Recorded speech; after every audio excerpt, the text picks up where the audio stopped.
ఈ నెల 18, 19, 20వ తారీఖున జరిగిన మన జాతీయ స్థాయి కార్యశాలకి పంచాయతీరాజ్ డిపార్ట్మెంట్ యావత్తు తిరుపతి కదలి వచ్చినాయి.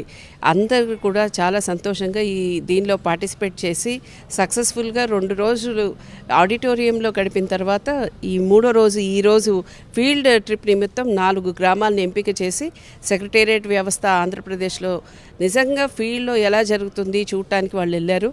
ఎన్ని సర్వీసులు అయితే నిన్న ప్రజెంటేషన్లో చెప్పడం జరిగిందో అవన్నీ కూడా వాలంటీర్లతో, అలాగే 11 మంది సెక్రటేరియట్ స్టాఫ్తో, అలాగే రైతు భరోసా కేంద్రంలో రైతులకు జరుగుతున్న సేవలు ఇవన్నీ చూడటం కోసం దేశ యావత్తు నుంచి వచ్చిన దాదాపు 300 మంది డెలిగేట్స్ ఈరోజు ఈ 4 గ్రామాల్లో పర్యటనకి బయలుదేరారు.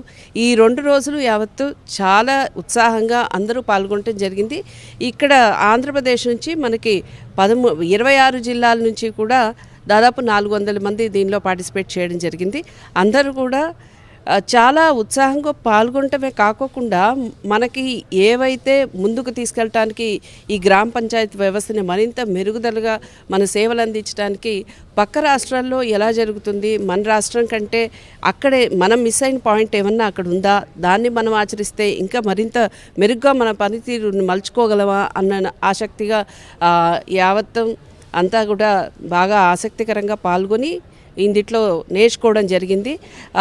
దేశం నుంచి ఇతర రాష్ట్రాల నుంచి వచ్చిన వాళ్ళు మాత్రం మన ఏర్పాట్లను చూసి, మన డోర్ డెలివరీ సిస్టమ్ని చూసి, గ్రామ స్థాయిలో జరుగుతున్న అడ్మినిస్ట్రేషన్ని చూసి చాలా ఆశ్చర్యపోయారు. ఇంతమందితో ఈ వ్యవస్థ నడుస్తుందా అని చాలా ప్రైజ్ చేస్తూ, చాలా మెచ్చుకుంటూ వెళ్ళడం జరిగింది.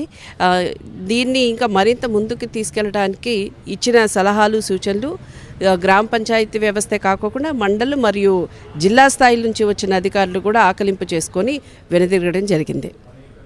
15th ఫైనాన్స్ కమిషన్ కింద ఈరోజు మనకి 1000 crores ఆంధ్రప్రదేశ్కి రిలీజ్ చేయడం జరిగింది.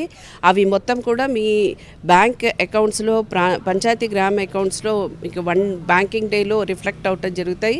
అందరు సర్పంచులకి నా విన్నపం ఏంటంటే, మీకు ఆల్రెడీ ఉన్న నిల్వలు అయిపోయినట్లయితే ప్రాబ్లం లేదు, లేనట్లయితే కనుక త్వరితగతంగా అవి ముగించుకొని జీపీడీపీ ప్లాన్స్ ట్రైనింగ్ ఇవ్వడం జరిగింది. దాన్ని అనుగుణంగా మీరు పథకాలని రచన చేసుకొని దానికి ఈ వచ్చిన ఫండ్ని ఫర్దర్ యూటిలైజేషన్ ఎలా చేయాలో దానికి తగ్గట్టుగా వర్క్స్ బిల్స్ కానియచ్చు, పవర్ బిల్స్ కానియచ్చు, లేదంటే మీరు టేకప్ చేసిన ఇతర కార్యక్రమాల బిల్స్ కానివ్వచ్చు, త్వరగా మీరు డ్రాలు చేసుకోవడం జరిగితే కనుక, ఇది ఖర్చు పెట్టడం జరిగితే కనుక మరి ఇంకొక మారు 1000 crores మనం మార్చి లోపల తెచ్చుకోగలుగుతాము.